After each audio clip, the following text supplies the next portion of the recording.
Ito yung compilation ng Ponpon Alarcon life updates from July 21 to July 27. Para to do sa mga hindi nakakanood araw-araw, pwede nyo na siya abangan every Sunday 7 PM dito sa channel namin. Yung iba daw kasi hindi na makasunod, ang bilis-bilis daw niyang lumaki. So ito, papanoorin nyo lang siya from start to finish at napanood nyo na yung isang linggo ng another life update with Ponpon Alarcon D. Ampon. Enjoy!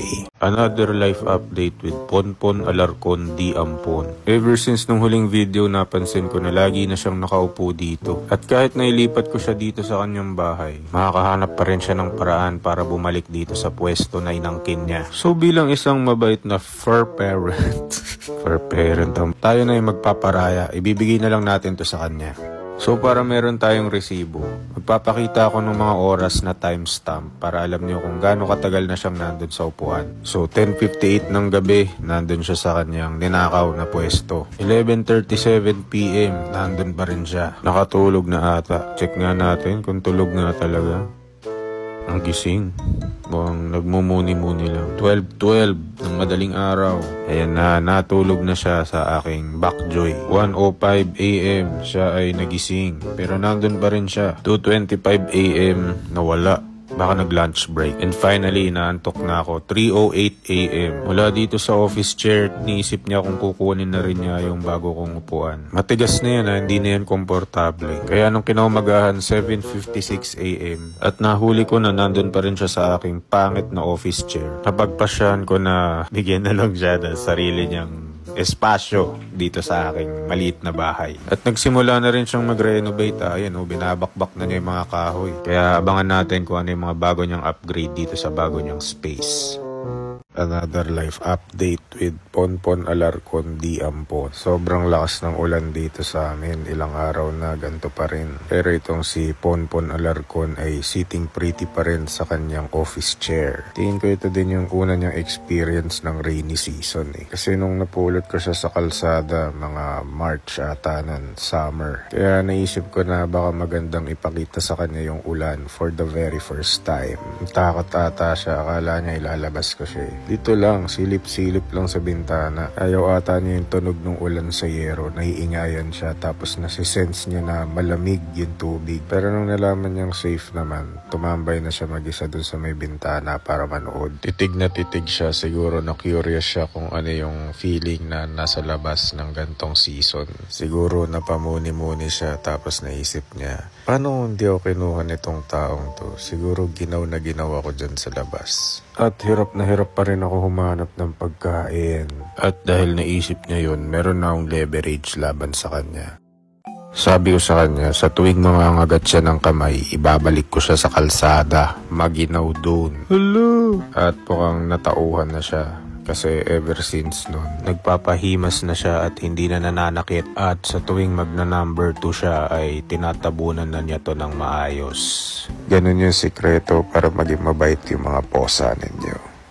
Another life update with Ponpon Alarcon D. Ampon. Pasensya na, kailangan kong lakasan yung boses ko kasi maingay yung kapitbahay namin Pero bukod dun, meron pang isang bagay na maingay.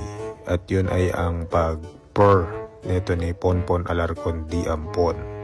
Eto, pakinggan nyo.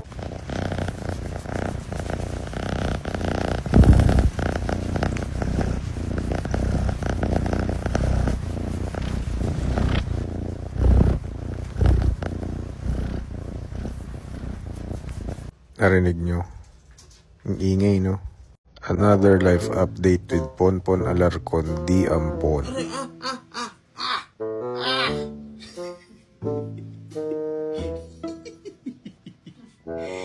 Suot lang to, suot. Ay, shibal. Alam niyo ba na mahirap pagsuotin ng mga costume tong si Ponpon Alarcon? Pero merong paraan. Alam niyo yung kasabihan na mabait lang kapag tulog? Itong si Ponpon, mabait lang yan kapag medyo nalimpungatan siya. Dun mo lang siya mabobolang magsuot ng kung ano-ano dahil wala siyang energy para pumalag. At lately ko siyang nahuhuli na laging natutulog. Baka dahil bad weather din para sa mga pusa yung gantong panahon. Kaya sasamantalahin natin tong oras na to para kuhanan siya ng costume na pirata. Kamukha nito ni President Laet. Nung mga kapanahunan na siya isa pang Pirates of Carriedo. Kaya yan, isusot natin sa kanya tapos kukunan natin siya ng litrato bago pa siya mag Wild Beast mode. So ito yung finished product. Mukha ba siyang mamimirata ng mga empleyado. Hindi raw siya confident kaya pina-edit pa niya sa akin. Ang special request niya gawin ko raw emerald din yung mata niya. Parang mata nito ni Posang Brown. Another life update with Ponpon Alarcon D. Ampon. For today's video ay nakaschedule si Ponpon Alarcon sa kanyang second dosage sa vet para sa kanyang 4-in-1. Itong magical carrier yung gagamitin natin. Panoorin nyo, magsisetup to mag-isa in 3, 2, 1, toink! Oh, diba? Ang galing. Ready agad. Pumasok na rin siya dito sa carrier. Siya na yung nagkusang loob. Kaya nga lang ang lakas ng ulan. Kaya magpapatila muna kami. Nung wala ng ulan, naglakad na kami. Malapit lang naman yung vet eh. Tapos dun sa vet, tinatanong kung siya daw ba yung Alarcon na Ponpon.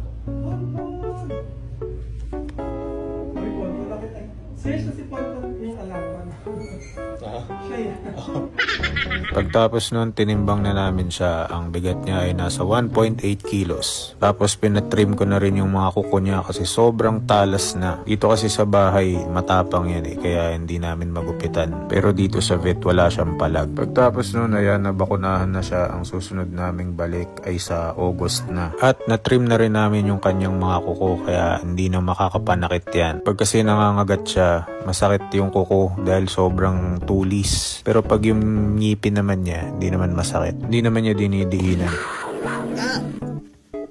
Okay, mali pala ako. Masakit pa rin, masakit. Another life update with Ponpon Alarcon D. Ampon. Actually, hindi to Ponpon Alarcon update. Para to doon sa mga naghahanap kay President Laet, Chichi, Alien at James Reid. Ito yung buhay nila ngayon sa probinsya.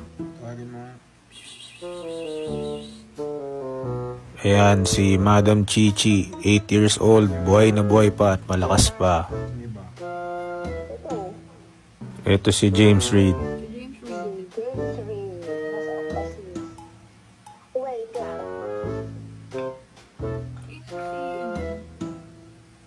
Tapos ito yung idol nyong suplado. And lastly, itong si Alien. Alien Weirdo.